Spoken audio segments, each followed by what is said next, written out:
Oh, hello everyone, and thank you very much for joining us today. My name is David Wortley. I'm the Virtual Conferences Director at IORMA. I'd just like to say a few things about IORMA and a bit of housekeeping before we get underway. The IORMA Consumer Commerce Centre, it's a neutral resource for businesses and governments that recognises the need to understand and respond to the ways in which the 8 billion global consumers are changing in the products and services they want and need and the way they want to obtain them. And these changes are happening globally, driven by developments in society, in business, and in technology. And the topics that are chosen from IORMA's Horizon Scanning, its surveys, and its research. Now, it's my pleasure to be moderator for this event today. We have a fantastic group of panelists, and I'm going to bring them up on screen individually now and ask them to briefly introduce themselves. So I'm going to begin with Dr. Noel Kelly. Dr. Kelly. Noel. Good afternoon, everybody. Lovely to see you all here. My name is Noel Kelly. I'm a medical director for Spirit Health, which is a healthcare company that also uses digital technology for remote patient monitoring. Previous to this, I have a long history of working within the National Health Service as both a frontline clinician as also a strategic leader. Thank you for inviting me today, David. Thank you very much, Noel. And now Dr. Subhashini. Subha. Hi, thank you for everyone for joining. My name is Suba. I'm the Director of Science, Health and Wellness at Holland & Barrett. Holland & Barrett is a high street retailer for 150-year heritage, and we are involved in offering health to the high street through products like vitamin supplements as well as digital offering. I also used to be a practicing clinician in my background, and I have previously worked in insurance and sit on a board of an NHS trust as the Wellbeing Guardian as well. Thank you. Thank you, Suba. And now Dr. Dimple Devadas. Dimple. Hi, good afternoon, everyone. So I'm an NHS doctor. I'm also a psychological coach, leadership, creativity, and I'm also a social impact engagement artist. I have a number of roles, including at the British Society of Lifestyle Medicine and the Department of Health and Social Care. Thank you very much, Dimple. And last but not least, Dr. John Sykes. John. Yeah, thanks for having me, David. Good to see everyone today. So I'm a GP partner working in the Bath Eastern area, just outside of Bath. I'm one of the trustees of the British Society of Lifestyle Medicine and a fellow of the Australasian Society of Lifestyle Medicine, implementing lifestyle medicine within the NHS, but also do it through other avenues as well. I worked in Australia for a period, doing a clinic out there around this topic. And yeah, looking forward to talking to you more about it today. Okay, thank you very much for John. Just a little bit of background about this session, which is aimed really at providing some useful information and advice both to employers and employees on preventative healthcare, how to keep yourself healthy and productive for as long as possible in your lives. And the panelists that have been chosen today have a background in this. Now, we've all been affected in one way or another by the impact of coronavirus. And what COVID has done has accelerated a lot of implementation of digital technologies, mostly for helping people to work remotely. But the technologies that are being developed today are also extremely useful for helping us to remain healthy, both physically and mentally. And just by way of an introduction to the session, my interest in this whole topic began about 9 years ago, not because I was unhealthy, although I was pre-diabetic, but I decided to explore the potential of wearables to see if I could improve on in particular, my obesity and my risk of getting diabetes too. So I started with a wearable device some 9 years ago, started walking 5 miles a day, and within 3 months I'd lost 21 kilos. And that indicated to me the benefits of this kind of approach. But it has very many different aspects. You'll hear a lot about lifestyle medicine in this session, as well as the technologies that are being used. I'd like to now just go on to lifestyle medicine and what that is about and the value of exercise. And to do this, I'm going to play a short video that was supplied to me by Dr. Sykes. It's a cartoon, and it tells of some of the benefits of physical exercise. Hi, I'm Dr. Mike Evans. Now, I think most of us know that exercise is good for you, which is true. But another big reason to be active that we don't often talk about is productivity. When we begin our day and think we only have so many hours and so much on our to-do list, it seems counterintuitive to fill up part of the day with doing something other than working. Well, the data shows this thinking is wrong. The data shows regular exercise is part of your job. And by exercise, I don't necessarily mean going to the gym for an hour. As little as 10 minutes of activity counts, and you can do it just about anywhere, like getting off the bus to stop early, walking to lunch, having a walking meeting, walking while on the phone, or taking the stairs. Okay, let's dig a little deeper into the science. Let's start with a group that are marked on their achievement every year, our kids. Many recent reviews have shown that increased physical activity improves cognitive performance and academic achievement. Not to mention when we follow kids for other issues that affect productivity, so self-esteem, anxiety, depression levels, sense of social well-being, all of these improve with activity. Well, that gives a little bit of an introduction, John. Can you kind of fill in a little bit? Tell us how you actually got involved in the British Society of Lifestyle Medicine, what lifestyle medicine is about, and how you apply that to yourself and your patients. Yeah, of course. Yeah. So essentially, I was very interested in sports and exercise medicine, and I found myself going to conferences and learning more about the subject. And I found that I was always tending towards talks that were talking about the benefits of physical activity. And when you delve into the science, when you look at the research, when you look at the evidence that we have that supports physical activity being beneficial in reducing the risk of disease, reducing the kind of outcomes of disease and the kind of symptoms which are associated with disease, and in some cases even reversing disease processes, the evidence is overwhelming for a number of different conditions, from heart disease to lung disease to types of cancers such as breast cancer and colon cancer, as well as depression, anxiety, even dementia. Huge reductions in risk from just being physically active. So I found myself being more and more interested in that. I've also got an interest in nutrition and a few other areas within that lifestyle realm. And I found just gradually over time, I was building up those building blocks in those areas. And that led me to a position where I came across the British Society of Lifestyle Medicine, found myself very drawn to the way that they were pushing the message. And that's where I've kind of ended up one of the trustees. For me, lifestyle medicine is for everyone, and it's got huge potential. The key thing about lifestyle medicine is that it's evidence-based and that it suggests supporting behavior change through person-centered techniques in order to help people improve mental well-being, physical well-being, sleep habits, nutrition habits, and just overall health patterns. So even things like substance avoidance, those kind of things. So it has to be evidence-based, involve behavior change, and work on those key lifestyle pillars.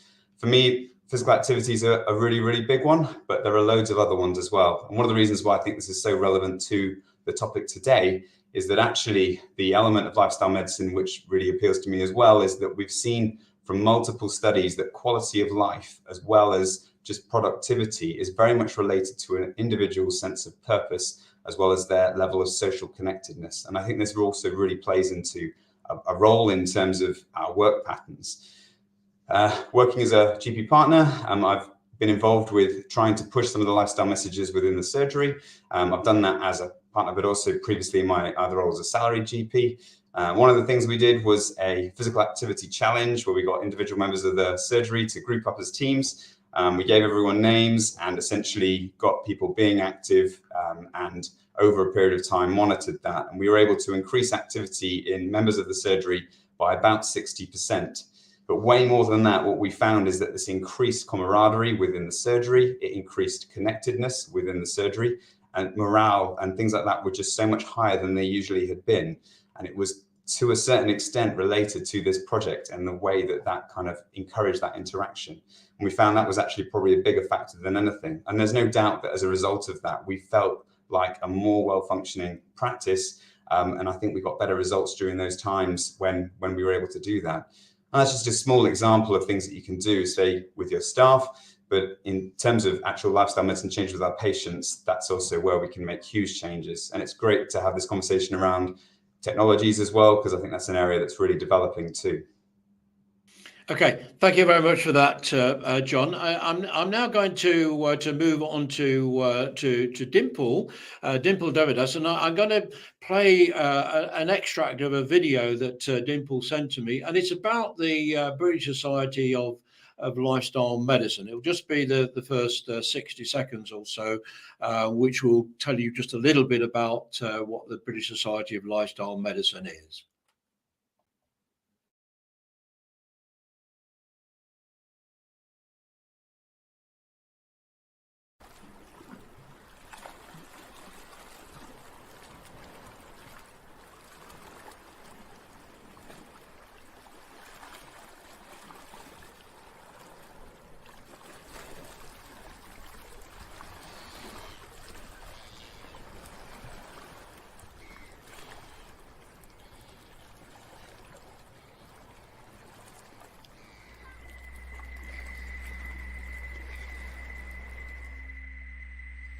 waxaan u taaganahay caafimaad waxaan u taaganahay caafimaad adiga dartaa aniga iyo anaga dhulka dartiisa dhammaan u wada jira waxaan u taaganahay caafimaad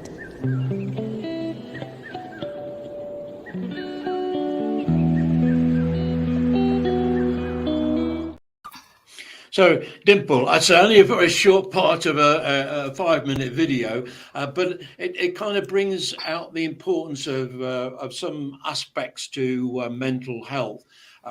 So tell us something about your work and the kind of things that you feel are important to helping people with their physical and mental health and well-being. Yes, thank you very much, David. Yeah, so that film really was to highlight community and relationships, and it was a collective crowd film. So the BSLM members were asked to take a 1-minute clip of things that they were doing in their families, in their everyday life, at work, in their communities, to be healthy and well.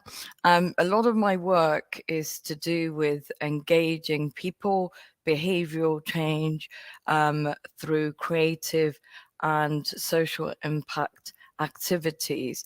And the first thing you can do is create time for that reflection, whether it's meditation, whether it's good nutrition, and all of them are vital for mental health, for spiritual and emotional health. And a lot of my work looks at how we can do that as communities, as families, as organizations, and that's really important step, whether you are an employee or a employer. So one of the things that I'm looking at really is building psychologically safe environments and cultures, and that includes building trust, looking at leaders' attachment styles, and looking at actually bringing in these diverse and inclusive environments. And what can you do as a employer to create that psychological safe environment? And we know that psychological safety as a construct is a critical driver of whether it's innovation, healthy group dynamics, interpersonal relationships, and human motivational theory. So self-determination theory by Deci and Ryan state that we're motivated by relatedness, our relationships, competence, and autonomy. And this is really important so that we can then provide environments for learning, health, growth, collaboration, and innovation. And who wouldn't want that at any point in time? And that's really what my focus is about. Can I just ask a supplementary question? When you come to changing people's lifestyle behaviours, what sort of barriers have you come across that if you stand in the way of people improving their personal health? Yeah, good question. So many barriers, and actually some of them are perceived barriers. So it could be things like pain, it could be certain symptoms like breathlessness, fatigue, other things like stigma and confidence, other things, motivation is quite common, but nowadays things like costs and capability as well. People are not sure. So go back to self-determination and motivation theory. What are the three things that people need to change behavior? So that is capability, relatedness, and autonomy. And some of these perceived barriers could be self-defense mechanisms. So it's really looking at how gently having these conversations and using psychological behavioral change techniques to really open up the conversations and get people to think about how they can change their behavior. But also our urban environment affects the way we live, and these behaviors cannot just be changed by just individuals. So we need, whether it's policy with like councils and government, urban planning, also policies in the workplace is so important to really support behavioral change. So it's really important that people go away from these tokenistic tick box exercises to embedding cultures and group environments that support healthy relationships and behavioral practices. And that starts with leaders actually modeling this. Okay, thanks very much for that, Dimple. I'm going to move on now to Suba, Dr. Suba Shumi, and I'm going to ask her about a couple of things. One is, we see these adverts from people like Vitality Life offering smartwatches and wearable devices to encourage them. I'd like you just to say something about that and what the experience of the effectiveness of that approach is from a business point of view, but also just to say a little bit about diet and nutrition and what Holland and Barrett have to offer in that space. Yeah, two linked questions, and all offered by different industries as well. So one of the first things I'd say is, as much as we talk about lifestyle medicine being, indexing on the medicine part of it, actually it affects all of us, and therefore the employer-employee, not just healthcare setting, retail, insurance, financial sectors. So they're all kind of part of this bigger picture of keeping the entire population happy and healthy. So to the first point, David, with regards to, incentives through, insurance policies like wearables and trackers, there's actually been a really good study that was published by Vitality, as you mentioned. So they actually took the cohort of individuals who had Vitality Active Rewards and then measured them over 5 years. So they looked at first, second year and the engagement with it, and then compared it, 3-4 years, is it sustained? And what was really interesting, because initially you can maybe dismiss it as quite gimmicky, they did find that individuals who engaged with it actually stayed connected with that, and then actually ended up moving more. So to John's point about activity, physical activity being a key indicator and something that enables better lifestyles, this actually showed, and it was published in a journal, that it continued in terms of sustained improvement in physical activity. And one of the reasons they felt that this was beneficial and sustained was in terms of how the incentive was framed. So, you had your Apple Watch, you had your rewards, or you have your verified in a park run. It was based in a loss framed incentive. So you would be losing money if you didn't engage with it. So that really used a lot of behavioral science technique to then embed it into the product that you were already buying, and then having that connection and relatability because you're doing this on a whole bunch of people, either be it through your work organization or through that Vitality platform where you've got other members, then it kind of also gamified the whole engagement. So that was really effective. And so I'd encourage people to kind of maybe look into, is there something else that you can offer? And again, other insurance companies, other providers, other employee benefits organizations also have similar offering. So it's well worth looking into, what's out there, and then also testing it for yourself, because again, you might think that this is applicable to a certain cohort of individuals who kind of lean towards wearing wearables. Are there other people you're leaving out because you are looking at it purely from this kind of aspect? So that's one. Again, happy to pick up on any follow-up questions on that. The second thing you talked about in terms of diet and nutrition, and specifically with regards to what we're doing in Holland Barrett, the first thing I'd say is, as much as diet and nutrition is something that we take for granted, there's still a lot of education that needs to happen in terms of what good diet is, where can you get a balanced diet, micronutrients, making sure that you are getting and including 30 different plant-based fibers, reducing ultra-processed food. There's a whole host of things that you can do. And what we are trying to do at Holland Barrett is to, because we are on the high street, give people access to options. So from having food first and having lots of really good ingredients, dried food, for example, especially in the cost of living crisis, but also looking at vitamins and supplements as almost an insurance policy towards individuals who might not be able to access all of the food that they should be having in their diet on a regular basis. And then on top of that, we also have our store colleagues who are able to offer lifestyle advice.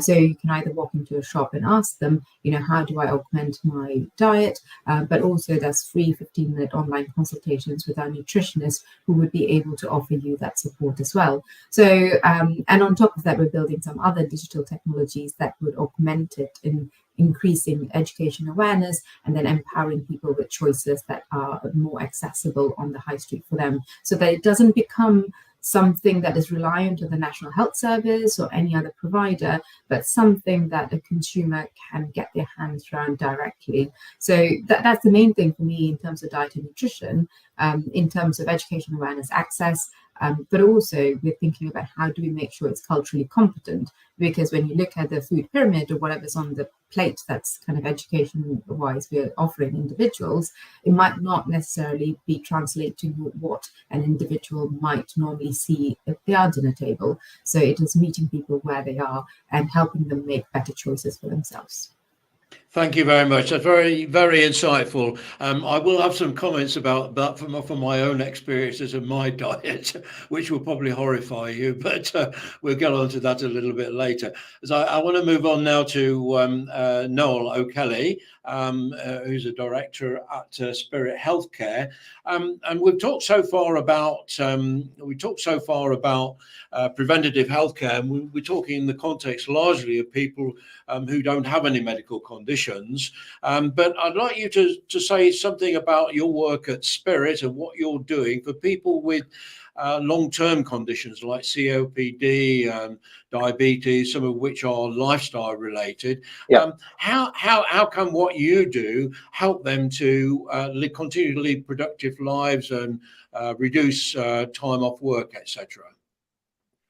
Yeah, just a little bit about Spirit Health. Spirit Health is really, as I said, a healthcare company. We've got 55,000 patients in primary care. We also provide, called Empower, an education program that provides 30 different areas within the UK. And that looks at people who are newly diagnosed with diabetes, and they can access the service either through face-to-face or digitally, where they control it themselves, or a mixture of both. And then we also provide a platform called CliniTouch, which is our software platform which connects patients and carers to clinicians. You're quite right. We're really working within the secondary prevention field of those people who've already got a long-term condition. And what we're trying to do is have them monitored proactively by their clinicians, so they can empower the patients themselves to look after their conditions, but also interact when they need to get people on the right track. So quite rightly, you know, work with all long-term conditions, COPD, asthma, diabetes, heart failure, etc. The system we have has that patients or carers can input their symptoms and signs, both objective and subjective, as well as clinical observations. There's a scoring algorithm that works underneath that then rates patients as red, amber, green. So a clinician can monitor longitudinally a patient's well-being within their condition. But that also means that when they feel that somebody needs some assistance or help, they can interact with that patient either through texting through the app or video consultation, or actually bringing them into their clinic or going out to see them in their own home. So I think it's really important when we're looking at digital tools that we don't see them outside of the entirety, because I'm sure Dimple will say that human connection is really important. And we see this sometimes just with apps that are self-managed, is that patients or people or clients or whatever you want to call them, keeping them motivated to continue to use it can be difficult. And having that other person at the end of it who's monitoring that patient over a period of time really helps to engage the patient. Within our platform, we also have an education resource feature, which means that the clinician can then prescribe individual education to that patient around that patient's need. It might be about how to stop smoking, it might be around breathlessness, it might be around relaxation, and that can be multi-format. That can be in written, or it can be spoken word, or it can be video. And then and we're using this to its full extent in some of our rehabilitation programs. So we provide support to cardiorespiratory services, where we have in one area in Staffordshire, probably about 50% of the patients are finding that they're using the digital side rather than just the face-to-face, because it works better for their life. And we are getting similar outcomes of those patients. But it isn't the be end and end all of anything. This is a tool that connects patients and carers to clinicians with meaningful data. What that clinician decides to do with that data and how they support the patient is really important to the whole part of the cake, so to speak. We've looked at got lots of studies which have shown improvement in patient-repeated outcome PROMS, outcome monitored symptoms, such as the CAT score. We've seen that improve with patients with COPD. We've seen reduction in 3 studies we've done now on patients with severe COPD that's reduced their admission rates by 2/3. So we can see a real benefit that patients get from this. But also when we ask the patients themselves, they feel more connected. They feel that they don't have to go. 90% of the people who were in one of our surveys said that they were able to be managed that way and didn't have to go to see their GP. And they're feeling more empowered to actually manage their own condition. But obviously, they feel safe and secure that there's somewhere out there that's looking after that, keeping them on the right track as well. Sometimes with just the person-centric apps that just for person, sometimes it's hard to keep that motivation going for the patient to continue with their changes that they need to make and the modifications to their lifestyle. Thanks very much for that, Noel. I'm now going to bring everyone onto the screen because I'm going to ask some additional questions, which to begin with will be based on my own experience and the things that I've discovered, which possibly may be unique to me, but I doubt it very much. So the first thing I want to ask you about are the role of wearables. And it's been my experience over the last 9 years. I've seen how wearable devices have become more and more sophisticated, as well as their mobile applications. So 9 years ago, I started with a device called the Jawbone Up, which basically measured your steps, but it also measured your sleep and gave you an opportunity to type in what food you ate, and it gave you your calorie outtake as well as your calorie intake. So the question I have to ask about wearables, they've become so sophisticated now that the devices that I use a a Fitbit Sense. I also have a device from China which measures all manner of things, including allegedly blood pressure, oxygen saturation, heart rate variability, and a whole range of things at a consumer price, around 45, 50 pounds. Now, to me, it seems a logical idea for employers to give these types of devices to their employees on a voluntary basis. I just wonder what your thoughts on that are, and what kind of issues to do with privacy and so on might be associated with this idea of the use of wearables as a employee benefit. I'm going to ask Suba first, because you were talking about this with the vitality study.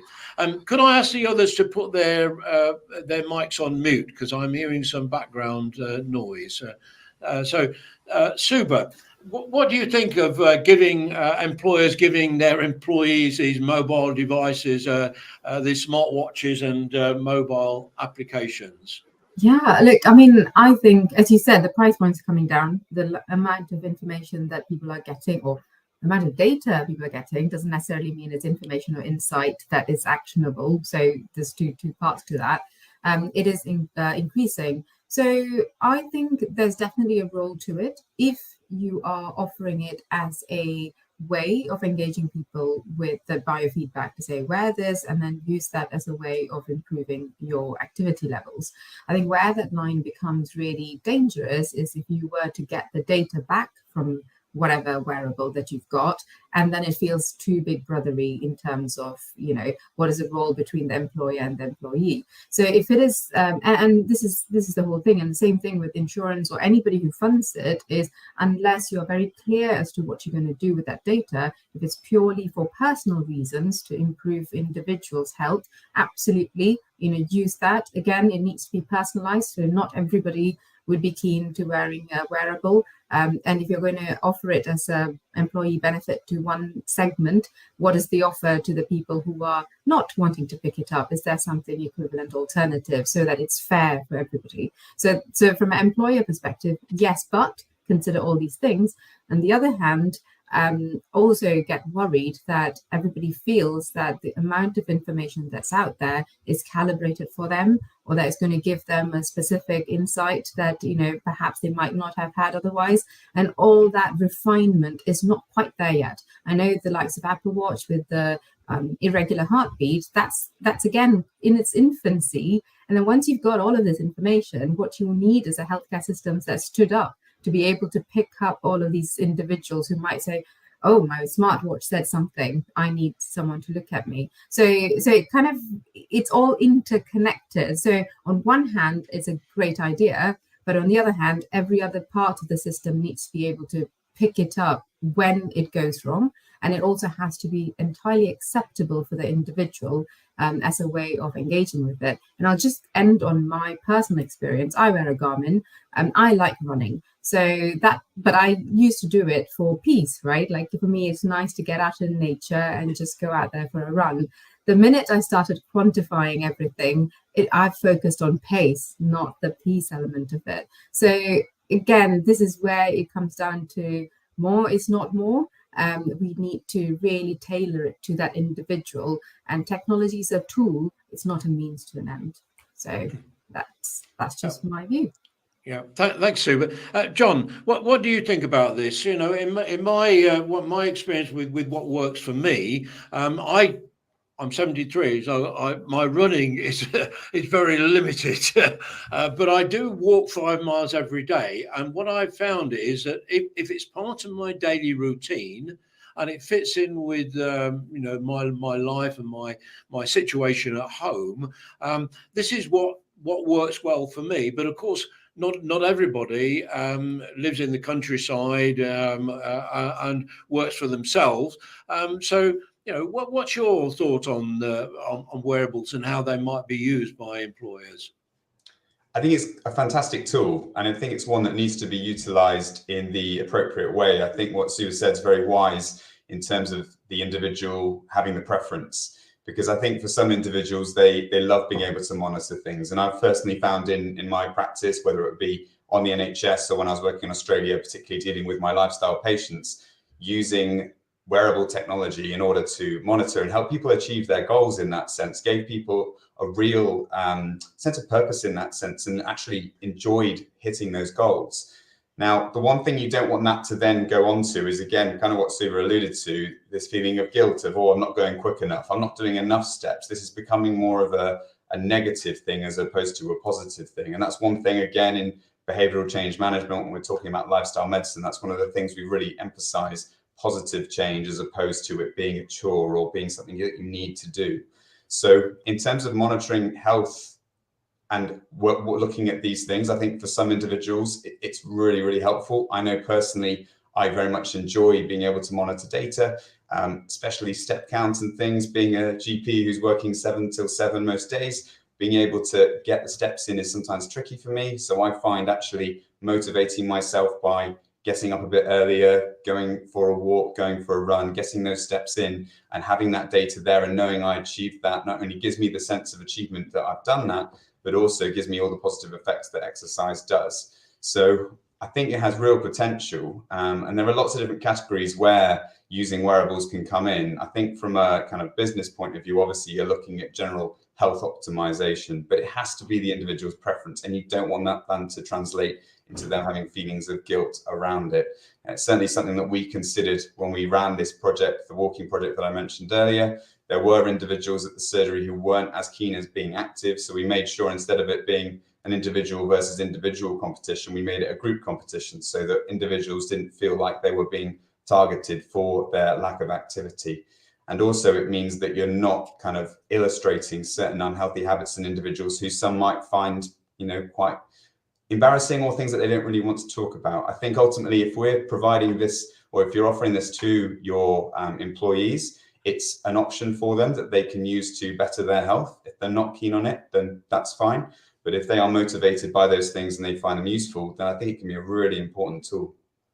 Yeah. Okay, thank you, John. Dimple, now I just want to share my experiences on the psychological aspects of this, because when I started 9 years ago, I was living on my own in a flat, and so I wasn't involved in a long-term relationship. I could really do what I wanted to do when I wanted to do it. After about 2 years of doing this, I met my partner.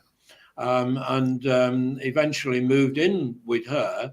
And so she has a different lifestyle routine, which involves eating late in the evening. And all of the things that I'd learned not to do while I was living on my own, suddenly in accommodating someone else in a relationship, I found that I had to adjust my behavior. And the net result was that I put a good deal of the weight that I'd lost on again, because she likes a glass of wine and some food.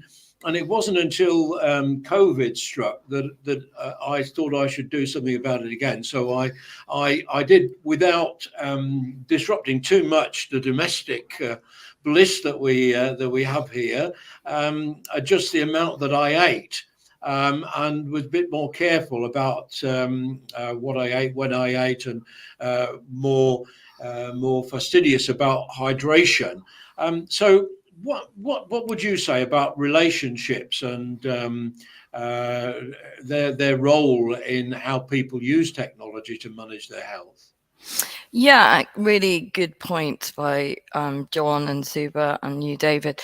So with these wearable technologies, I mean, data and information can be valuable determinant of health and a starting point for behavioral change, but extrinsic motivation, so data as an extrinsic motivation, there can be a plateau effect.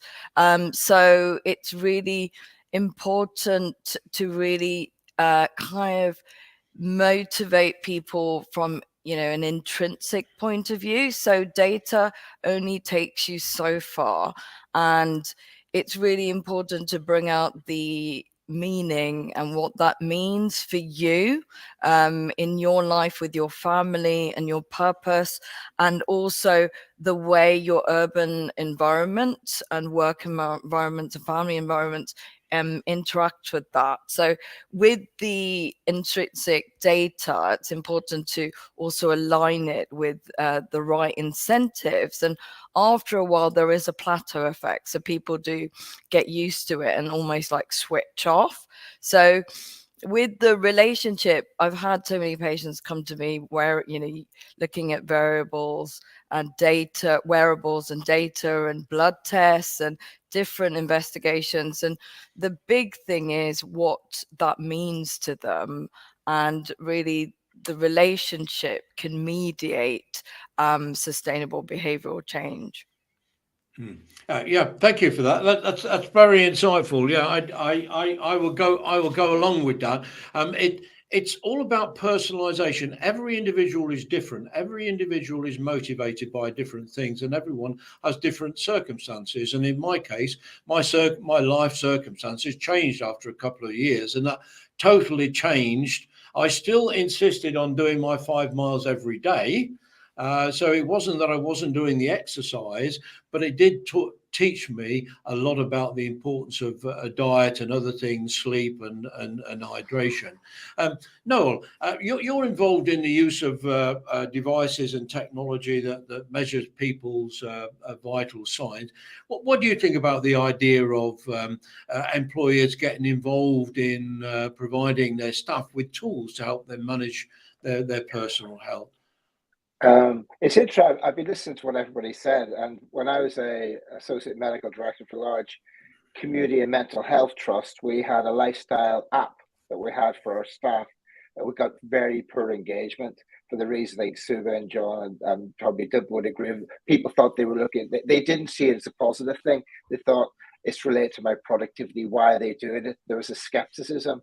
So I think if you're looking at lifestyle management using digital tech and the data, people are always worried around where that data is going and how it will be used. So I think if you are an employer and you're looking at doing it, you have to have some kind of separation between that data, who's looking at that and how that's feeding back to the person, rather than they feel it's going straight to their employer and they're saying, well, you didn't do your 10,000 steps today, and that's why you're not as productive as you should have been. It's a real kind of issue that needs to be addressed. Doesn't mean to say that at larger scale, when you're looking at anonymized data, you can't look at the impact of using a lifestyle management digital program and anonymize that data, and the company as a whole can see the benefits of it. I think you can actually address it that way. It's also interesting looking at the motivations that people have around their lifestyle, because as you said, David, different strokes for different folks. Some people will embrace it, some won't.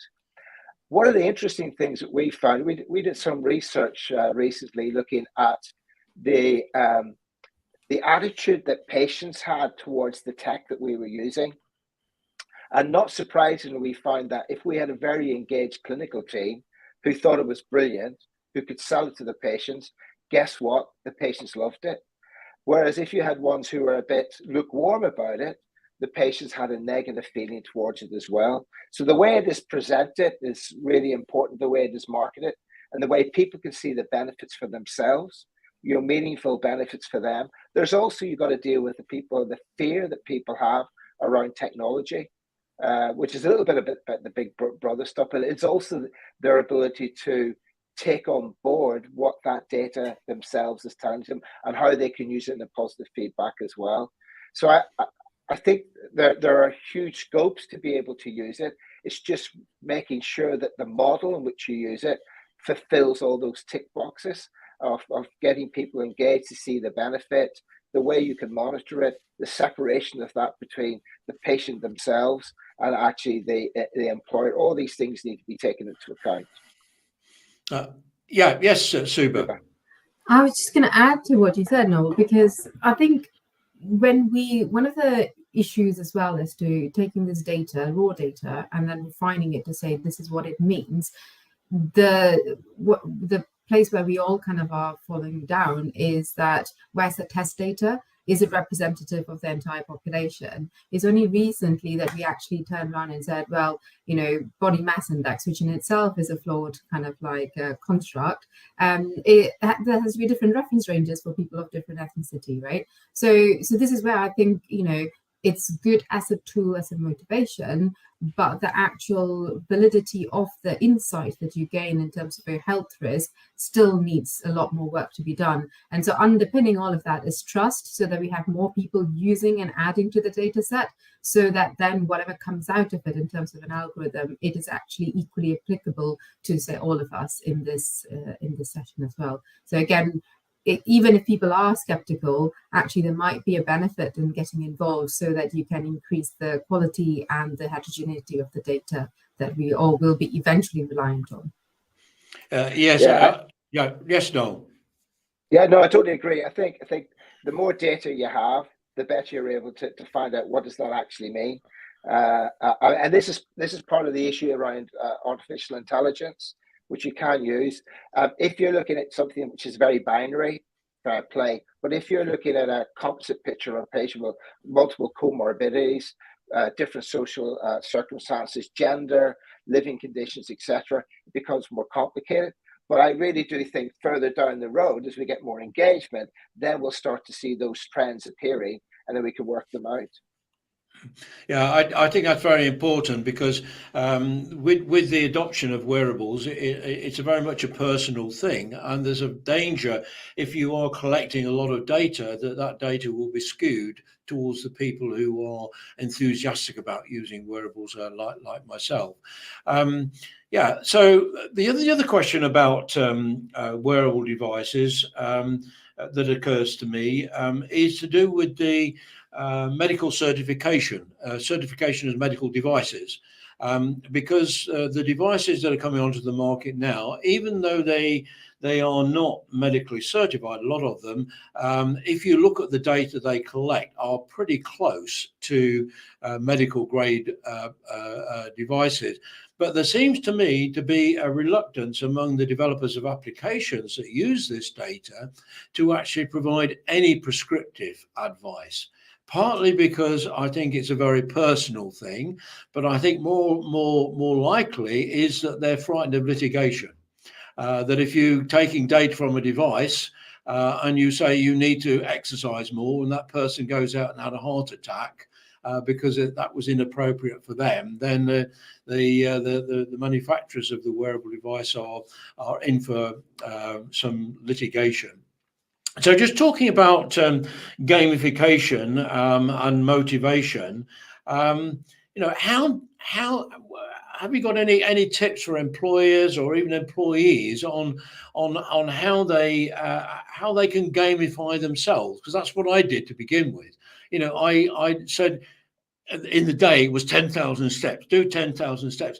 That was what my gamification was. My challenge was every day to do 10,000 steps. And once I got into that daily routine, then I became obsessed with not missing a single day. You kind of touched on it, John, with what you said. So, and Dimple also mentioned the difference between intrinsic motivation, which is enjoying the challenge, and extrinsic motivation, which is partly what Vitality Life doing, giving a smartwatch if you do this, giving a reward if you do that. So what do you think is most effective for behavioural change, Dimple? I think it's many things. So the first thing is that people have to understand they have control, autonomy. There needs to be connection and relatedness and meaning, and there needs to be capability. They need to know how and what to do, and there needs to be a safe. Keep mentioning psychological and physical safety. They need to know that they're in a safe environment, so there's not going to be shame if they don't, do what they need to do, or they don't hit those targets, and they need to be able to feel the environment is supportive of behavioral change. So that I think those are the really big factors, supported by behavioral science as well. And we all know that our urban environments don't necessarily support behavior in the healthy way, but as work is being done with urban planners, which takes decades, and also government organizations, I think if people, individuals understand the way they interact with the urban environment or their work environment, and the awareness of that can support sustainable behavioral change. And things are context specific and it's all dynamic. So something that's important, at one point in your life may not be, but I think at all points of behavior and sustainable behavior change are those three factors, really: autonomy, capability, relatedness, and employers really providing the environment. So not just having that sort of tokenistic policy, that one sort of annual day out where you're healthy, just not just the fruit bowl that's just left there, but things that are really supporting a culture every single day. So for instance, the way you structure team meetings, is it inclusive? Is it healthy? Is everyone heard? To the way that you embed these cultural sort of supportive practices to support things every single day. Thank you, Dimple. John, would you like to say a bit about motivation and also social prescribing, because that may be a new concept to a lot of people. What is social prescribing? Yeah, because I wouldn't mind just jumping on the last point, just very briefly. Please. In the sense that I think there are some really key aspects of how we can help employees in making these changes. I think one of the first steps is working out where an individual's at that time and what things are specific to them that are going to make the changes and that are going to provide the benefit. Because ultimately we talk about some of these targets, especially with some of these wearables like 10,000 steps or number of hours of sleep a night or number of hours in deep sleep, which we can measure through certain devices. These things are all good and well, but actually having more precise information on how an individual can really benefit themselves in a way that's actually suited to them. So as an example, it's no good me saying to an individual, look, you need to exercise more. You need to start running 3 times a week. Come back and see me in a week's time and we'll see how that's gone. No idea if this person likes running. I know if this person's run before. We need to know their starting point. And actually, if we've got an individual, which I see commonly in my clinic, who is doing no exercise, maybe doing 2,000, 3,000 steps a day, that needs to be a graduated increase, so that not to, especially from a physical activity point of view, burn them out, but also to extent where they actually feel it's achievable and realistic and they can fit it into their day. So the finding out where an individual's at, I think, is really, really key. Educating around that on changes which will make a difference to that individual, and then having accountability. We know accountability is the biggest factor in terms of sticking to diet, sticking to exercise routines, having behavior change. That is what makes a difference, having that accountability. So I think that's really key. Switching lanes slightly and talking about social prescribing, that's a great thing that we can offer in the NHS. So as an individual GP, I get 10 minutes per patient, and some have got some very complex needs. One of the things we've talked about today is chronic disease background management and just generally looking after yourself. And that's something that I'd love to speak to my patients on an individual level for an hour at a time, but there just isn't the ability to do that.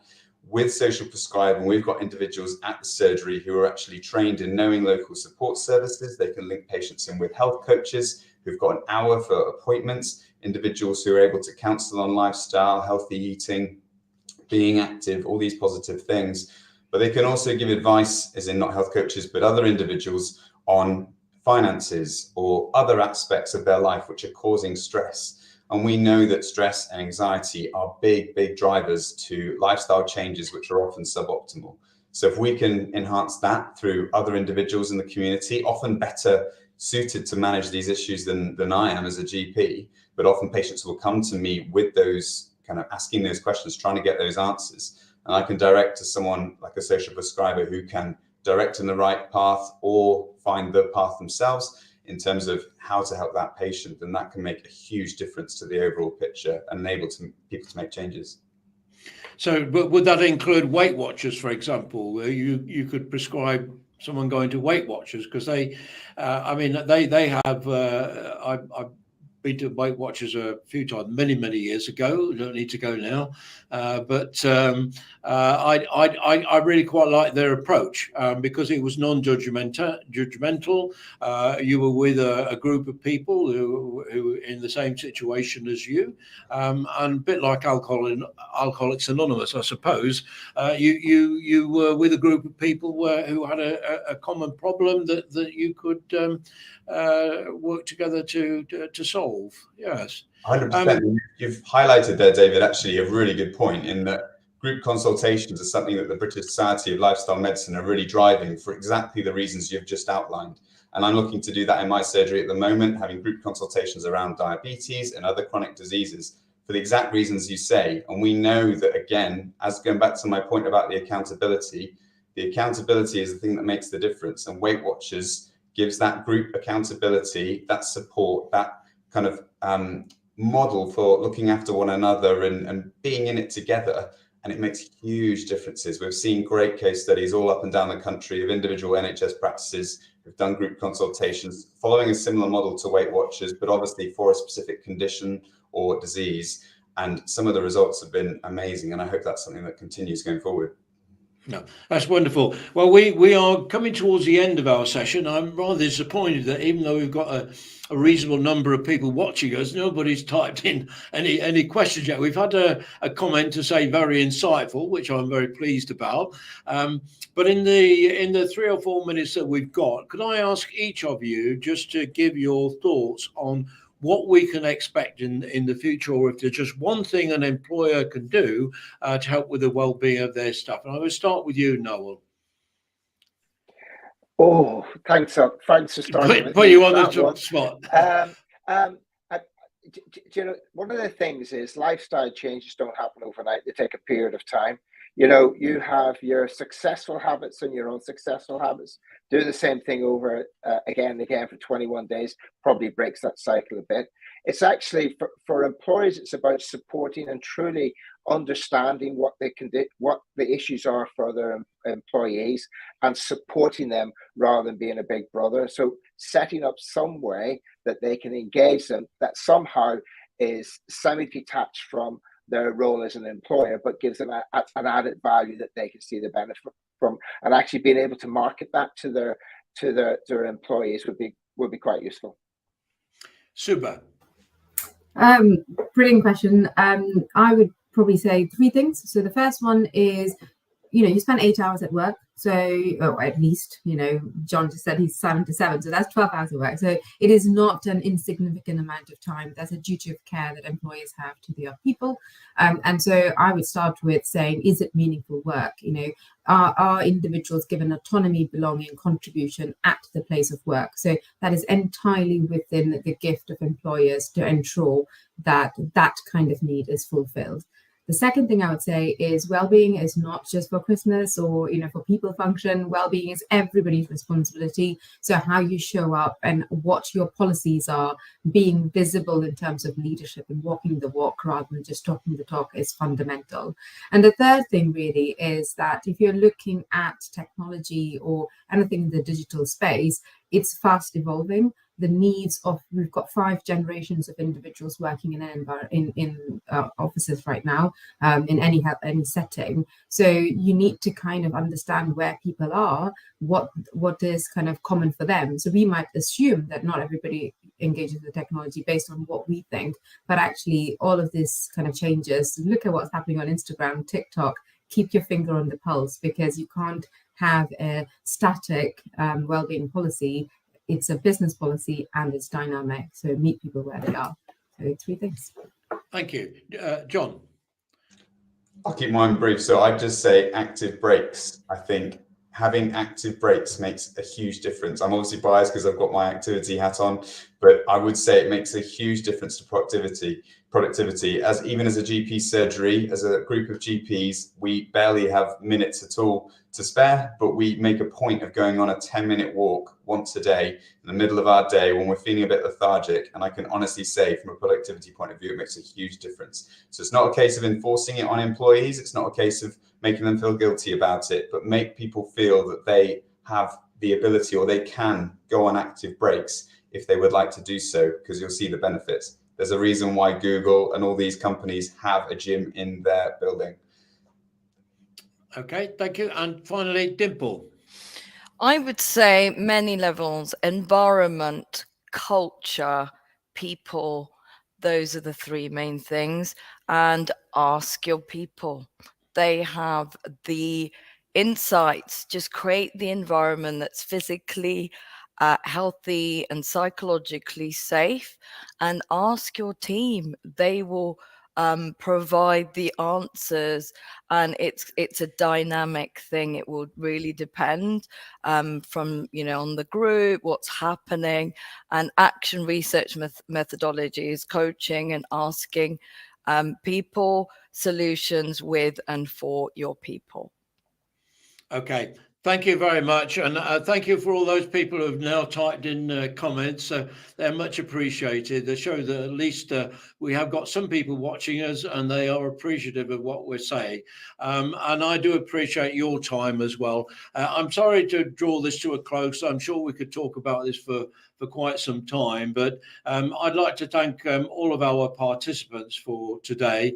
And I hope you all have a very happy and healthy Christmas. So from me and from all our panelists, goodbye. Bye-bye.